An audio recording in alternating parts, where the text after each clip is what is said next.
ჩამაგრეული კედელია იქით. ჩამოინგრია წვიმები რო იყო.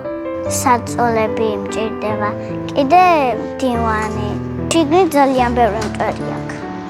მახველებს და მაცემინებს ბევრს. ხერი ამ ყოფნის.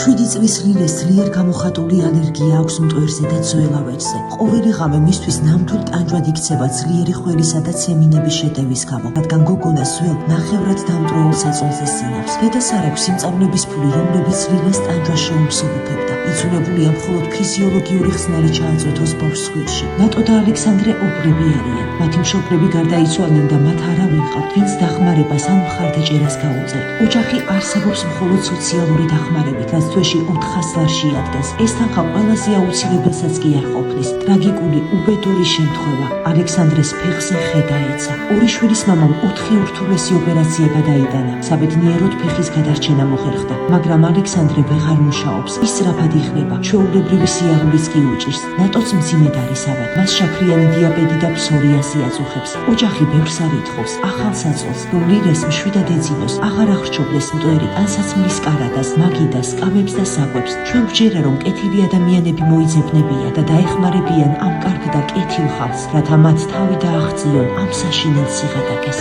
გადარიცხეთ ნებისმიერი თანხა ჩერნოვეცკის ფონდის ოფიციალური საიტის მეშვეობით.